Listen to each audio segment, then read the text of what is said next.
Hello hello hello hello hello hello hello hello hello hello hello. बस बस। चलो आज हम पढ़ने वाले हैं डाइजेशन ऑफ फूड एंड ये एक छोटा सा पार्ट है एक बड़े से चैप्टर का। एंड वो जो बड़ा सा चैप्टर है वो आप देख सकते हैं, वो मेरे चैनल पे अपलोडेड है। तो पढ़ते हैं डाइजेशन ऑफ फूड एंड इसमें हम मेनली टॉक करेंगे मेनली हम इसमें बात करेंगे डाइजेस्टिव जूसेस का, जो याद नहीं होते हैं।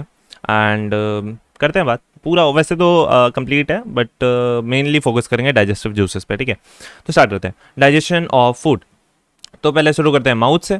तो माउथ पहले, माउथ में क्या होता है, माउथ में हमारा सिक्रेट होता है सलाइवा।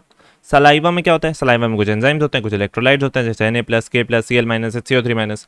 एंजाइम्स हमारे पास लाइजोजाइम है जो कि एंटी बैक्टीरियल होता है, बैक्टीरिया बैक्टीरिया मारता है, जो तुम खा लेते हो खाने के साथ साथ हैं।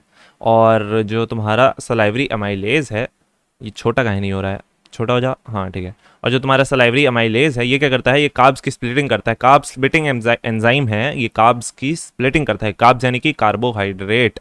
ये जो हमारा स्टोरेज पॉलीसेक्राइड है, स्टार्च, ठीक है, इसका 30%, 30% ये मुंह में ही तुम्हारा डाइजेस्ट करके माल्टोस बना देता है, which is a disaccharide. 6.8 pH maintain करते हुए ये काम हो रहा होता है तुम्हारे मुंह में। सोचो तुमने खाना खाया नहीं कि तुम्हारी बॉडी लग गई डाइजेशन में, तो बहुत मेहनती है तुम्हारी बॉडी। तो protein that act as biological catalyst to accelerate reaction reaction. तो मतलब जो तुम्हारी एंजाइम्स होती हैं वो क्या होती है, कुछ नहीं होते हैं, बस कुछ प्रोटीन्स होते हैं जो हमारे बायोलॉजिकल कैटलिस्ट की तरह काम करते हैं और तुम्हारे इन्हीं रिएक्शंस को एक्सेलरेट करते हैं। तो यहाँ पर एंजाइम कौन था, हमारा सलाइवरी अमाइलेज, जिसने स्टार्च को माल्टोज में कन्वर्ट कर दिया। अब आ जाओ तुम स्टमक में, कोई खास काम हुआ नहीं वैसे, मुंह में यार क्या ही करवा लोगे, मुंह है छोटा सा, उसको चबाने दो, आगे चलो। अब स्टमक में आ जाओ, स्टमक में तुम्हारे पास है गैस्ट्रिक ग्लैंड्स, है ना। एंड गैस्ट्रिक ग्लैंड्स में कुछ सेल्स होते हैं जैसे कि म्यूकस नेक्स सेल, पेप्टिक या फिर चीफ सेल भी कहते हैं इनको, और पैराइटल सेल जिनको कहते हैं ऑक्जेंटिक सेल, दोनों ही नाम है इनके। तो पहले म्यूकस नेक्स सेल की बात कर ले, तो ये सिक्रीट करते हैं म्यूकस, जो कि तुम्हारा लुब्रिकेशन कर देता है तुम्हारा इजी मूवमेंट के लिए खाने का। और म्यूकस हाइड्रोजन हाइड्रोजन नहीं, बाइकार्बोनेट यानी कि HCO3- इनके साथ मिलकर प्रोटेक्ट करता है तुम्हारे स्टमक को फ्रॉम HCl। HCl कहाँ से आ गया स्टमक में, HCl भैया पैराइटल सेल या फिर ऑक्जेंटिक सेल ने फेंका था। कहाँ फेंका था, इन्होंने फेंका इसलिए था क्योंकि ये प्रो एंजाइम पेप्सिनोजन को पेप्सिन में कन्वर्ट करना चाहते थे। अब ये प्रो एंजाइम पेप्सिनोजन क्या है, प्रो एंजाइम मतलब क्या होता है, इनएक्टिव। कोई भी इनएक्टिव एंजाइम है तो मैं उसे प्रो एंजाइम कह सकता हूँ।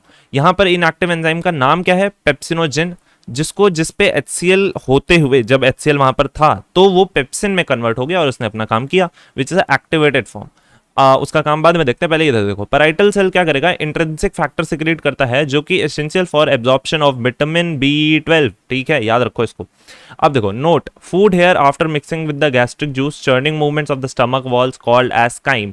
पेट में खाने को काइम कहते हैं, सिंपल। जब वो गैस्ट्रिक जूसेस के साथ अपना मिक्स विक्स हो जाता है, ठीक है, तो उसे क्या कहते हैं, काइम, CHYME। अब देखो पेप्सिन आ गया यहाँ पे। पेप्सिन क्या करता है, प्रोटीन्स क्या होते हैं, long chains of amino acid, simple. Proteins को ये कन्वर्ट कर देता है proteoses and peptones, which is a simpler form of protein, है ना। यानी कि ये होते हैं short chain of amino acids, ठीक है, which is a simpler form, यहाँ पे लिखा है ना। अब देखो कुछ थोड़ा सा ना लाइपेज भी सिक्रेट होता है अपने पेट में, एंड लाइपेज क्या करते हैं, फैट्स पे एक्ट करता है और इन्हें मोनोग्लिसराइड एंड फैटी एसिड में कन्वर्ट करता है। देखो अगर तुमने बायोमोलिक्यूल्स पढ़ा है तो तुम्हें ना ये चीज़ अच्छे से समझ आएगी, क्योंकि तब तुम्हें पता होगा कि किसी बड़े मॉलिक्यूल का सिंपलर फॉर्म्स क्या होता है, किस किन चीज़ों का क्या क्या बना रहता है। तो अगर तुमने उसे पढ़ा है तो तुम्हें फील आ जाएगी, फील तो उसको पढ़ लोगे जब, तो तुम्हें और अच्छे से समझ आएगा। तो रेनिन की बात करते हैं। रेनिन ये तुम्हारा एक गैस्ट्रिक जूस है जो कि इन्फेंट्स में सिक्रेट होता है, बच्चों में सिक्रेट होता है। क्यों क्यों क्यों बच्चों में क्यों, पहले देखो ये करता क्या है, it helps in digestion of milk protein. Okay, ये एनसीईआरटी की लाइन हो गई। अब देखो बच्चों में क्यों होता है, क्योंकि ना ये कर्डलिंग ऑफ मिल्क करता है। कर्डलिंग क्या होता है, मिल्क को कर्ड बनाना, दूध से दही बनाना, इस कर्डलिंग ऑफ मिल्क, ठीक है, ये दही बना देता है पेट में। अभी जो पेट में दही बना रहा है, क्यों बना रहा है भाई, दही की क्या जरूरत है, दही इसलिए बना देता है ताकि milk solidifies a little, which helps in the better digestion and absorption as it flows calmly through canal, alimentary canal, है ना। तो तुम्हारी कैनाल से आराम से पास होता है तुम्हारा कर्ड, इस वजह से मिल्क होगा भाई, लिक्विड होता है, वो जल्दी जल्दी पास हो जाएगा, कर्ड आराम से अपना एब्जॉर्प्शन होगा, उसका डाइजेशन ठीक से होगा सारा काम। तो ये इसलिए कर्डलिंग ऑफ मिल्क जरूरी है बच्चों में, क्योंकि वो सिर्फ दूध पीते हैं यार। तुम्हारी तरह पिज़्ज़ा नहीं ठूसते रहते। तो स्मॉल इंटेस्टाइन की बात करते हैं। स्मॉल इंटेस्टाइन में अब देखो, स्मॉल इंटेस्टाइन में ना मेन काम होता है, अभी तक तुम देखो ना क्या ही हुआ है यार, पेप्सिन का थोड़ा सा किया, थोड़ा सा वो माउथ में थोड़ा सा 30% यार, और क्या ही हुआ है, अभी कुछ नहीं हुआ। मेन काम हमारा स्मॉल इंटेस्टाइन के ड्यूडेनम में हो रहा होता है, एंड फिर उसके बाद इलियम वगैरह में एब्जॉर्प्शन हो रहा होता है। तो ड्यूडेनम में जो काम होता है वो वहाँ पे बाइल सिक्रीशंस भी आते हैं, है ना, गॉल ब्लैडर से with help through liver, and pain through liver नहीं, लीवर से आते हैं थ्रू गॉल ब्लैडर, है ना। तो पता ही होगा गॉल ब्लैडर, लीवर, ये सब, ठीक है। तो पैनक्रियाटिक जूसेस ये भी आते हैं हमारे पैनक्रियास से, और इंटेस्टाइनल जूसेस ये आते हैं हमारे इंटेस्टाइनल के म्यूकोसा से, यानी कि इंटेस्टाइन की सबसे अंदर वाली लेयर, ठीक है, जिसपे खाना टच करता है, तो वो है अपना इंटेस्टाइनल म्यूकोसा, वहां से आते हैं हमारे इंटेस्टाइनल जूस। तो इंटेस्टाइनल जूस, अगर म्यूकस के साथ हम इंटेस्टाइनल, मैं बोलूँ म्यूकस प्लस इंटेस्टाइनल जूस को कोई एक नाम दे दो, तो मैं बोलूंगा सक्कस एंट्रिकस, ठीक है। एंड म्यूकस सिक्रीट करता है इंटेस्टिनल म्यूकोसा में, गॉबलेट सेल प्रेजेंट होते हैं जो कि इस म्यूकस को सिक्रीट करते हैं। अच्छा, तुमको अगर ये नोट्स चाहिए तो डिस्क्रिप्शन में मैं लिंक दे दूंगा, जाके ले लेना और उससे रिवाइज कर लेना। First we see the enzymes by the pancreatic juice bile intestinal as their actions on each macromolecule which need to be digested। अरे ये सब तुम सुनो बस, मैं क्या कहना चाह रहा था इसमें कि कि मतलब पहले हम लोग ना बाइल, ये यहाँ पे 3 बताए ना, bile, pancreatic juice, intestinal juice, पहले एक एक करके बात कर लेंगे कि इनमें एक्चुअली में है क्या, फिर हम देखेंगे कि इनमें जो है वो सब मिलकर क्या क्या करते हैं, ठीक है।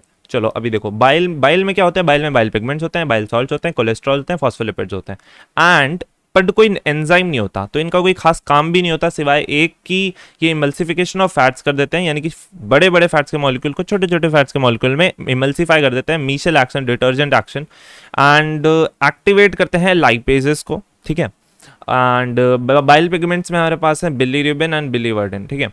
अब आ जाओ पैनक्रियाटिक जूसेस में। पैनक्रियाटिक जूसेस में तुम्हारे पास है ट्रिप्सिनोजेन, काइमोट्रिप्सिनोजेन, प्रो कार्बोक्सीपेप्टाइडेजेस, एमाइलेजेस, लाइपेजेस, ठीक है, एंड न्यूक्लियसेस, ठीक है। एंड ट्रिप्सिनोजेन जो होता है ना, इसमें एक एंजाइम एक्ट करता है इंट्रोकाइनेज, जो कि इंटेस्टिनल म्यूकोसा सिक्रीट करते हैं, एंड ये इंट्रोकाइनेज तुम्हारा ट्रिप्सिनोजेन को कन्वर्ट कर देता है ट्रिप्सिन में, and trypsin is the activated form. यहाँ फिर से इसलिए लिख दिया ताकि वो वहां पे वो थोड़ा कट्टी पिट्टी हो गई थी। तो ट्रिप्सिन क्या है, एक्टिवेटेड फॉर्म है ट्रिप्सिनोजेन का, एंड ये एक्टिवेट कब हुआ, जब इंटेस्टाइन ने इंट्रोकाइनेज सिक्रीट किया, ठीक है। अब ये जो ट्रिप्सिन है ना, ये भी एक एंजाइम की तरह एक्ट करता है, और ये काइमोट्रिप्सिनोजेन को काइमोट्रिप्सिन में सिक्रीट कन्वर्ट कर देता है, which is again activated. This is inactive, ठीक है, and this is active, okay.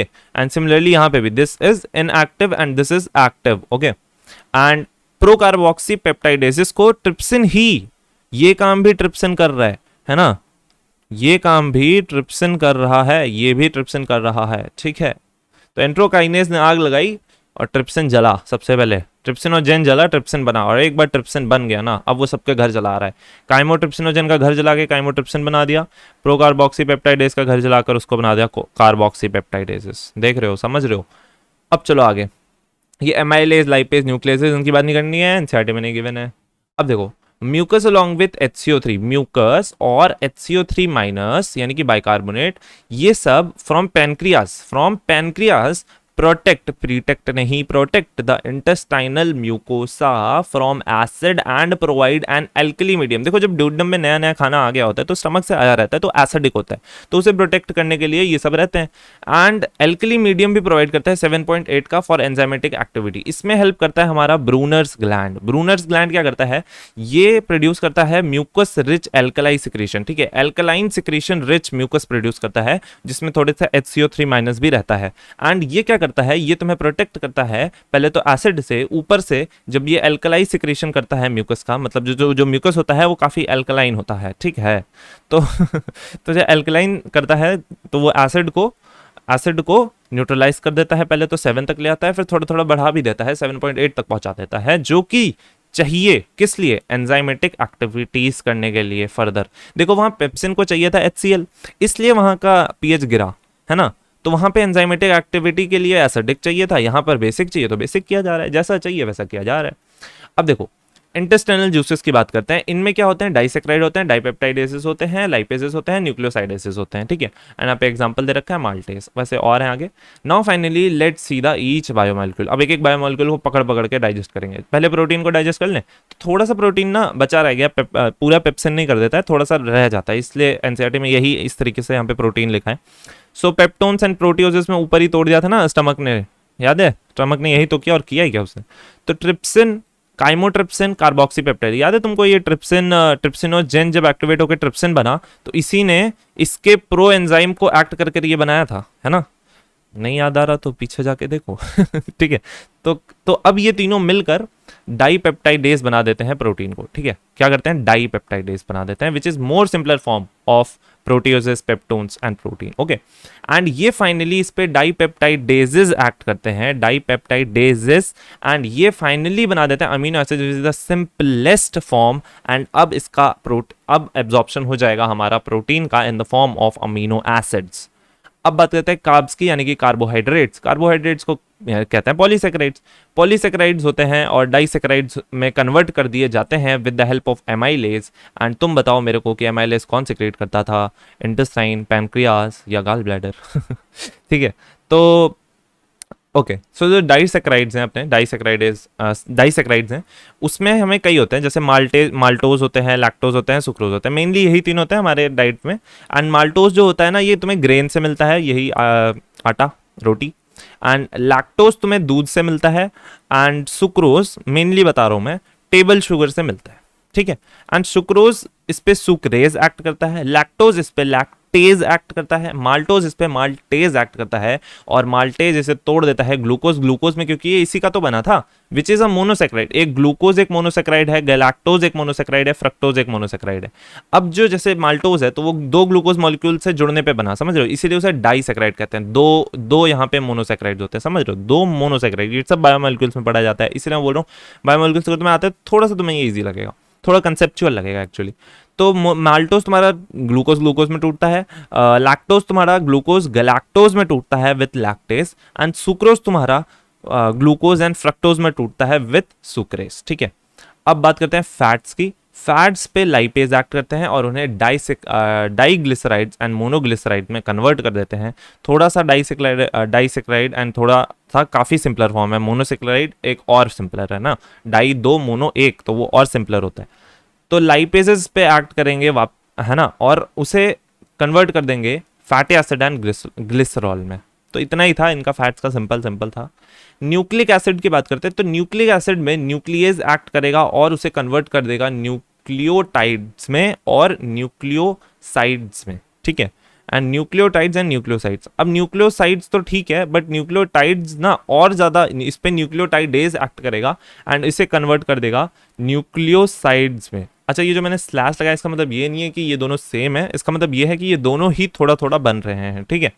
And तो अपना न्यूक्लियोसाइड्स, ठीक है। अब न्यूक्लियोसाइड्स पे न्यूक्लियोसाइडेसेस एक्ट करेंगे और इसे फाइनली बना देंगे शुगर एंड बेस, ठीक है। तो अगर तुम्हें डीएनए का स्ट्रक्चर वगैरह पता है तो तुम्हें ये काफ़ी अच्छे से समझ आ गया होगा। So thanks for watching, you can check out my channel, revision series uploaded है, काफ़ी कुछ है वहाँ पर। तो अगर तुम्हें अच्छा लगता है तो तुम पढ़ सकते हो। ओके बाय, ओके बाय फिर से कॉपी कर ली मैंने, शिट।